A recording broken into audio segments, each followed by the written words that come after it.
Let's talk about the British Museum, London's attic, packed with the world's treasures. All borrowed with no return date. It holds over 8 million objects, more than the population of Switzerland. If you spend a minute on each item, you'd be there for over 15 years. Entry is free, which is only fair considering how much of the world's history is inside. The British Museum is a global icon, a magnet for tourists, and the UK's top visitor attraction. Here you'll find everything from Egyptian gods to Roman emperors, all just steps from a sandwich shop. It's a walkable encyclopedia of civilization with some entries more controversial than others. You can stand inches from artifacts older than writing itself. The collection is wildly diverse: the Rosetta Stone, ancient skulls, Assyrian reliefs, and the famously grumpy Lewis chessman. It's proof that humans have always loved making cool things, and the British have been very good at collecting them. But beyond being a cabinet of curiosities, the museum reflects our collective story: empires, art, innovation, and complicated politics.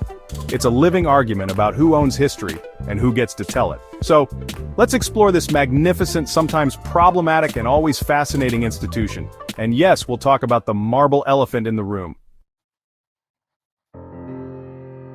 The British Museum story starts with Sir Hans Sloane, a physician who collected over 71,000 items in his lifetime. His collection was so vast, it was like inheriting the world's most chaotic estate sale. In his will, Sloane offered it all to the nation for £20,000, a bargain even then. Parliament jumped at the chance, funding the purchase with a public lottery. Thus, the British Museum was born, not from royal vanity but from a collector's obsession and a national gamble. Its founding principle was radical: a museum for all, free of charge. In an age when knowledge was locked away, this was a public good for everyone. The museum also absorbed 2 major libraries, aiming to be a universal institution for the nation and the world.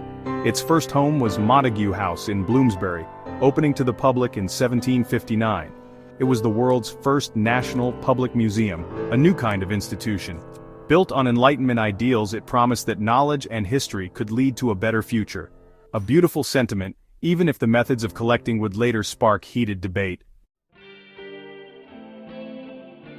The original Montague House quickly overflowed as the British Empire expanded and the collection ballooned. Artifacts poured in from Captain Cook's voyages, diplomats, and military officers. The solution? Demolish the old house and build a grand neoclassical temple to knowledge, designed by Sir Robert Smirke. The new building, with its iconic columns, took nearly 30 years to complete. Even then, the collection kept growing, so much that the natural history specimens spun off into their own museum. The famous round reading room was added in 1857, becoming a legendary space for scholars. By the late 20th century, the library moved out, making way for the Queen Elizabeth II Great Court, a stunning glass-roofed atrium at the museum's heart. Today, the museum is a blend of old and new, constantly reinventing itself. It's proof that even a centuries-old institution can get a modern facelift. The British Museum remains a living, evolving space for history and culture. It's not just a relic, it's a dynamic hub for learning and discovery, and it's still growing. Now let's talk about the museum's superstar artifacts, the ones that draw the crowds. The Rosetta Stone tops the list, a slab that unlocked the secrets of Egyptian hieroglyphs. Then there are the Parthenon marbles, magnificent sculptures from Athens brought to Britain by Lord Elgin. These masterpieces are breathtaking, but also the museum's most controversial residents. The Egyptian galleries are another highlight, with mummies and sarcophagi that fascinate and unsettle.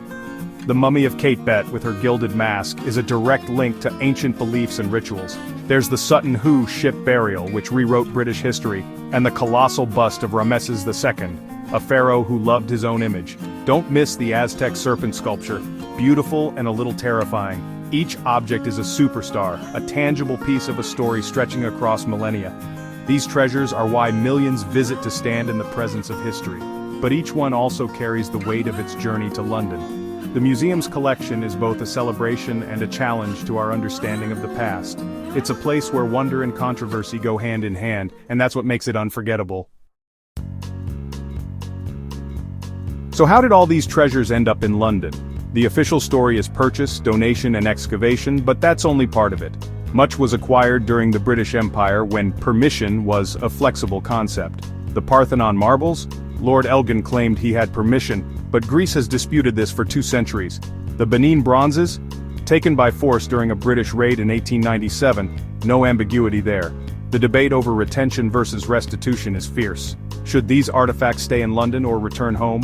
The museum argues for universal access and conservation. Countries of origin argue for cultural identity and context. There are no easy answers, just a centuries-old tug-of-war over the ownership of the past. The drama plays out daily in the museum's galleries. In 2025, the British Museum is still massive, over 92,000 square meters, a labyrinth of history. Millions visit each year, creating a vibrant mix of cultures and languages. The museum has embraced the digital age, offering virtual tours and digitized collections online. It's reaching a global audience far beyond its walls. Blockbuster exhibitions keep it relevant, covering everything from Stonehenge to manga. The museum is rethinking how it tells stories, aiming for more inclusivity and honesty about its past. Change is slow, but it's happening. Yet controversies over restitution and colonial legacies remain central. The museum walks a tricky line, honoring its history while facing calls for change. It's a place of immense cultural power and contradiction, a microcosm of history, brilliant, inspiring, and complicated. So what is the British Museum?